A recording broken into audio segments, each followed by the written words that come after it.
Relations between Egypt and Hezbollah take another dive after the arrest of 49 people supposedly linked to the Lebanese group. And while Hezbollah's leader denies the charge of destabilizing Egypt, he does admit sending an agent to help the Palestinians in Gaza. Are Hezbollah's sights really set on Egypt, or is this all just political brinkmanship? This is Inside Story.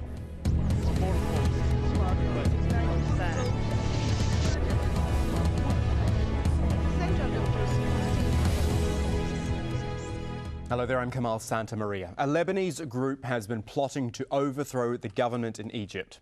Not what we'd call fact, but in fact an accusation from the Egyptian security services. 49 people are being held accused of recruiting members for the Lebanon-based Hezbollah.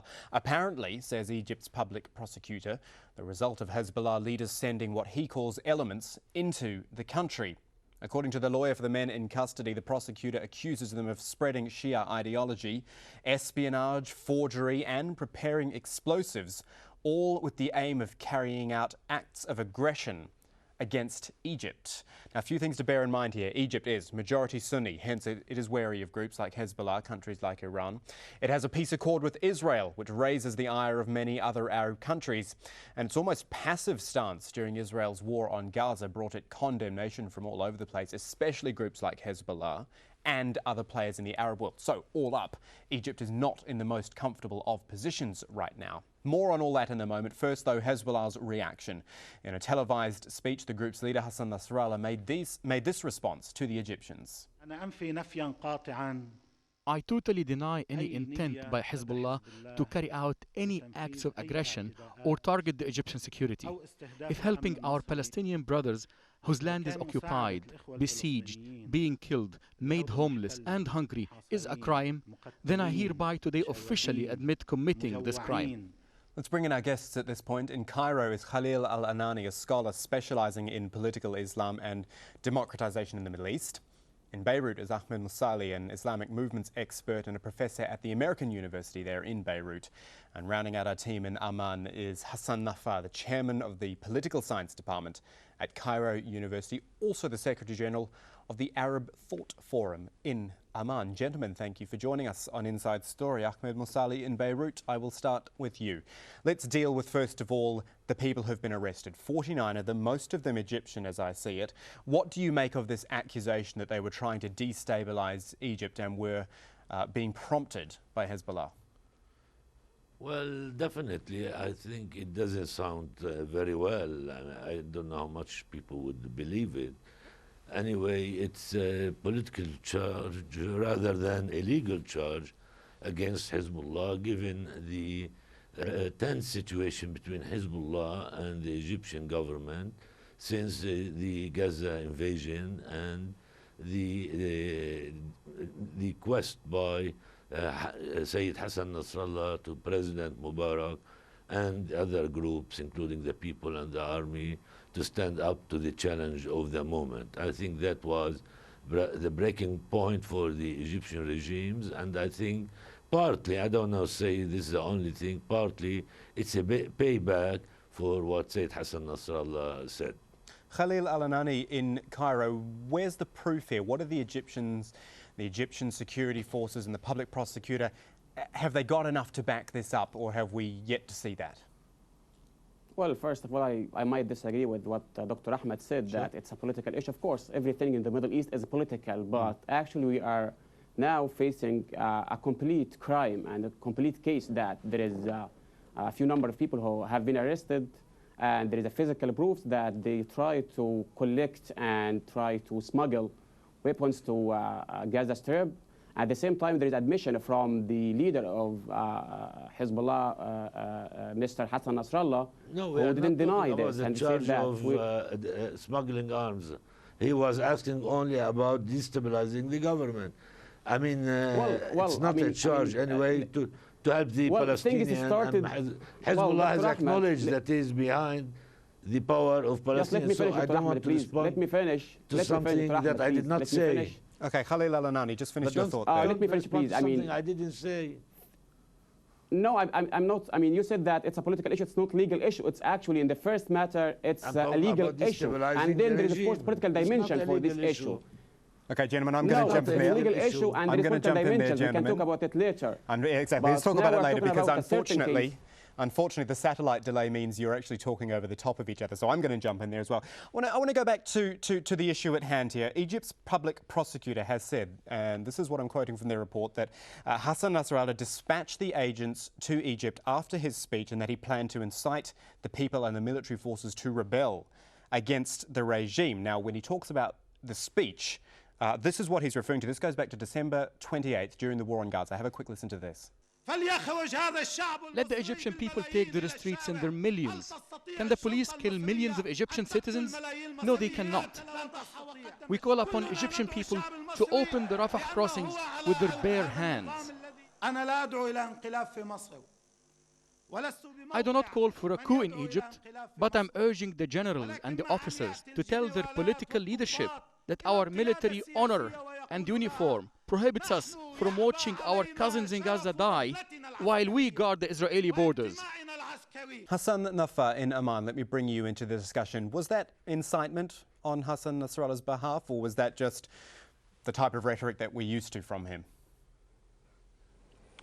Well, the speech given by Hassan Nasrallah during the Gaza war was a real, very harsh speech. And I personally criticized it because even politically speaking, it was not really needed, or it could fire back, as a matter of fact. But it was all political. I don't think that he, well, addressing the military is a very, very sensitive issue, and he was criticized very much by even those who really support and like what Hezbollah did against Israel and as a resistance group. But this speech particularly was not really well received by the Egyptians. But I don't think that the Egyptians or a lot of public opinion will believe that Hassan Nasrallah has sent people to mount operations against the Egyptian interest or to carry out illegal issues. But Hassan Nasrallah himself admit that he sent someone for logistical purposes to help the Palestinians. And I don't think that this will be badly received, because everybody expects that Hezbollah might try to do everything possible to help the Palestinian resistance and to allege the siege against Gaza. Well, let's deal with that. Now that you've brought it up, actually, it's a good time. This most recent address from Hassan Nasrallah, and as you say, this admission. Let's have a listen to that one. I admit that Brother Sami is a member of Hezbollah. We do not deny that, and we are not ashamed of it. Second, what he was doing on the Egyptian-Palestinian borders was logistical work to help our Palestinian brothers moving people and goods to the Palestinian resistance. That's it. This was the only true point that was not even mentioned in the list of accusations.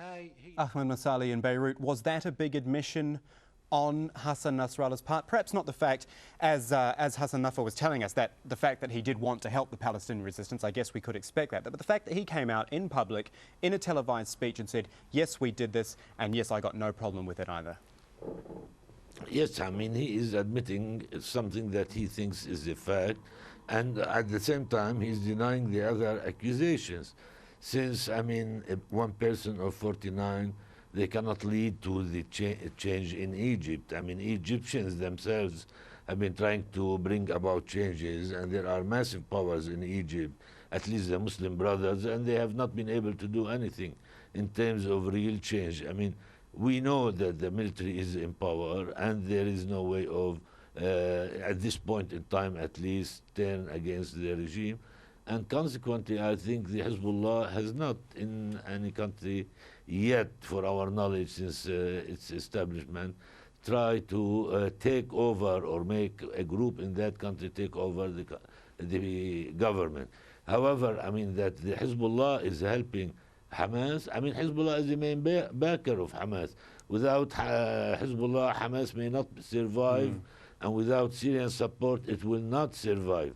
But you have to look at the geopolitics of Egypt at this point. look, I think the Egyptian regime, I'm not talking about Egypt as a whole or the people of Egypt. The regime feels isolated from the Arab League by choice. I think President Mubarak decided not to go. He knew that in some way or another, what's called the axis of confrontation and resistance have registered points, whether it was a war in Lebanon or on Gaza. In both cases, Israel was lost. I mean, Egypt now is given the role of, more than before, of securing the territories of Israel, the borders, as well as the territorial waters. What is interesting about this accusation is that on the same day, the State Department issued a communique saying that it is against the negotiation between Hezbollah and Hamas. And that, I don't know if it's a coincidence or if there is some kind of rethinking about the role of Hezbollah and the role of Egypt. And you're saying the US State Department, is that right?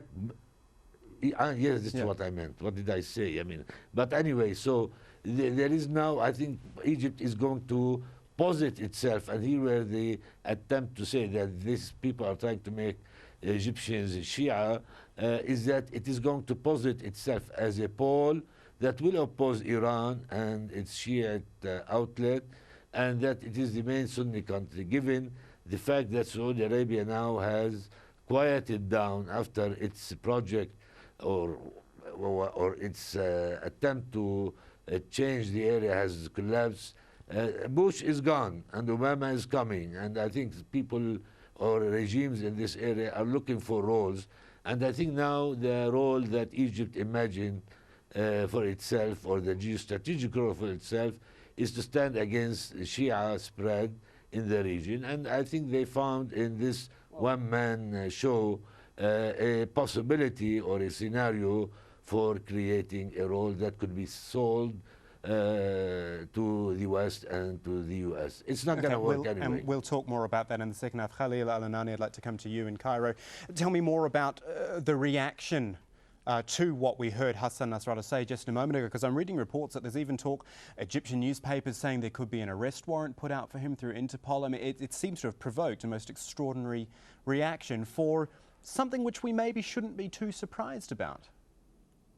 Well, first, let me comment on what Dr. Ahmed said, that Dr. Ahmed is trying to discard this and to take us away from the real issue. Actually, Dr. Ahmed trying to say that Egypt now is trying to play a vital role in the Middle East with the Obama administration. Actually, Egypt doesn't need this kind of role. Egypt is a reality on the ground that they are doing the role since centuries, actually, not only under this or that administration. Second thing, Dr. Ahmed is saying that Egypt trying to play a vital role in against Shiite, and I would like to take our debate on this issue to be a sectarian debate. Actually, we're talking about political issue and legal issue. There is physical proofs about this issue. We should focus in our discussion on these issues. Regarding to the question, now I think Hassan Nasrallah lost a lot of his appeal in the Egyptian street, and I wish that Hassan Nasrallah apologized in his statement and his speech for what happened, but unfortunately he did the opposite. He was very proud by sending someone to support to collect logistic support for Hamas. And for myself, I don't see any difference between sending someone to collect logistic support to resistance and to destabilize the situation in Egypt. Actually, resistance is the cover only, and we shouldn't ignore that behind sending this guy from Hezbollah, there is Iran, and we shouldn't ignore if Egypt is trying to play a vital role in favor of the United States. At the same time, Hezbollah is playing the same role in favor of Iran. Unfortunately, of course, I don't agree with this or that, but this is the game right now. We are facing a very dirty game in the Middle East right now, and this game is managed by the intelligence bodies, not by the official or by the known ministries such as Foreign Ministry or Defense Ministry. It's a dirty game run by the intelligence. All right. Regarding to your question about the situation of Hassan Nasrallah, I don't think that the Egyptian government will go forward in punishing Hassan Nasrallah. Still, Egypt consider the sensitivity, how much sensitive this case, And even if there is some people who are calling right now to arrest Hassan Nasrallah or to put Hassan Nasrallah on a list of arrested people, I don't think that government will go forward in this regard. But the government will try to see that this is a dangerous issue. Let's pause for a moment. Let's pause for a moment, in our ground. Let's just pause for a moment. We've got to grab a quick break. When we come back, we're going to look a little bit more broadly at Hezbollah, what it seemingly does and doesn't do, and also this claim that it is legitimately aiding the Palestinian resistance. Back in a moment.